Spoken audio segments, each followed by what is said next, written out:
Hello' everyone, আজি আপোনালোকৰ ওচৰলৈ আকৌ এটা নতুন এম্ব্ৰইডাৰী ডিজাইনৰ ভিডিঅ' লৈ আহিছোঁ। অতি সহজতে কৰিব পৰা এটা ডিজাইন, আৰু এই ডিজাইনটো মই লৈ আহিছোঁ যিসকলে নতুনকৈ এম্ব্ৰইডাৰী কৰিবলৈ শিকিছে তেওঁলোকৰ বাবে। কাৰণ প্ৰথমে যদি এটা ডাঙৰ ফুলৰ ডিজাইনৰ ভিডিঅ' আপোনালোকৰ লগত শ্বেয়াৰ কৰোঁ তেন্তে কৰিবলৈ অলপ প্ৰব্লেম হ'ব পাৰে বুলি ভাবিয়ে মই একেবাৰে চিম্পুল ডিজাইন এটা লৈ আহিছোঁ। প্ৰথমে কাৰণ চিম্পুল ডিজাইনসমূহ কৰিব জানিলেহে পাছত ডাঙৰ ফুলৰ ডিজাইন এটা কৰিবলৈ সুবিধা হয়।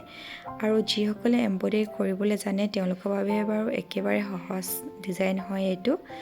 ইয়াৰ আগতেও মই দুটা ভিডিঅ' আপলোড কৰি ৰাখিছোঁ যিসকলে নতুনকৈ এম্ব্ৰইডাৰী কৰিবলৈ শিকিছে তেওঁলোকৰ বাবে।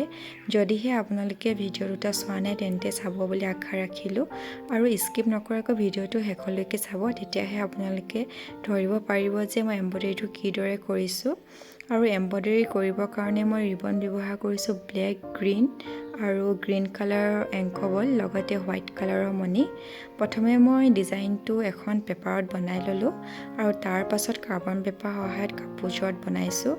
আচলতে মই প্ৰথমে ডিজাইনটো এখন পেপাৰত বনাই লওঁ, নহ'লে ফুলৰ ডিজাইনসমূহ অলপ বেকা তেৰা হয় কাৰণে কিছুমানে মেখেলা চাদৰতে ডাইৰেক্ট বনাই দিয়ে, কিন্তু মই তেনেকৈ বনাবলৈ অলপ অসুবিধা পাওঁ।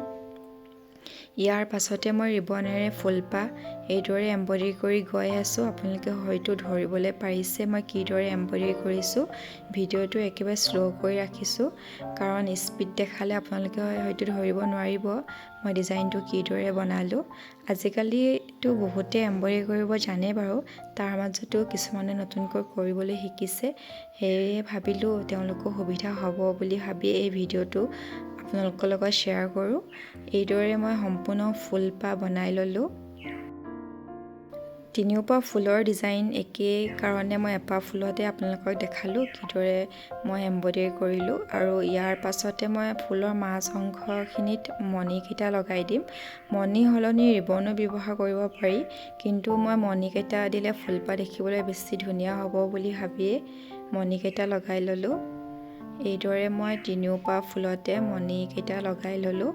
আৰু ইয়াৰ পাছতে মই কৰিম ডালটো একেবাৰে সৰুকৈ ৰাখিছোঁ, আৰু ডালটো চেইন চিলাই কৰিব পাৰি, কিন্তু মই এই এম্ব্ৰইডাৰী ডিজাইনটো ইজি লাগে সেইকাৰণে মই এইদৰে ডালটো বনাই লওঁ, কিন্তু চেইন চিলাই কৰিলেও দেখিবলৈ ধুনীয়া লাগে। ইয়াৰ পাছতে মই পাতখিনি বনাই ল'ম ৰিবনেৰে। এইদৰে মই এটা মূৰৰ পৰা ইটো মূৰলৈ এইদৰে বেজিটো ভৰাই দিছোঁ।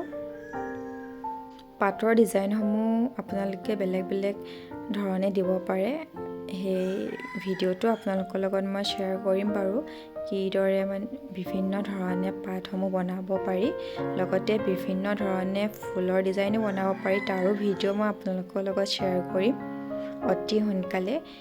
ৰিবনৰ সলনি আপোনালোকে এংকৰ বলৰ সহায়তো ডিজাইন কৰিব পাৰে পাতৰ, কিন্তু ৰিবনে কৰিলে অলপ সোনকালে হয় বাবে মই ৰিবন ব্যৱহাৰ কৰোঁ। আজিলৈ ভিডিঅ'টো ইমানেই। আকৌ নতুন নতুন ডিজাইন লৈ আপোনালোকৰ ওচৰলৈ অতি সোনকালে আহি আছোঁ, আৰু শেষত জনাবলৈ নাপাহৰিব ডিজাইনটো কেনেকুৱা লাগিলে, লগতে ভিডিঅ'টো চাই কেনেকুৱা পালে। আৰু মোৰ ডিজাইনসমূহ যদি আপোনালোকৰ ভাল লাগে তেন্তে ভিডিঅ'সমূহ প্লিজ শ্বেয়াৰ কৰিব, লগতে মোৰ চেনেলটো ছাবস্ক্ৰাইব কৰি দিব। আৰু আপোনালোকে মোক বহুত মৰম দিয়াৰ বাবে বহুত বহুত ধন্যবাদ, কাৰণ আপোনালোকৰ মৰমবিলাকৰ বাবে আজি মই অসমৰ বিভিন্ন ঠাইলৈ মোৰ ডিজাইনৰ মেখেলা চাদৰসমূহ পঠিয়াবলৈ পাৰিছোঁ। আজিলৈ আহিছোঁ তেন্তে, আকৌ এটা নতুন ভিডিঅ'ত আপোনালোকক লগ পাম। বাই।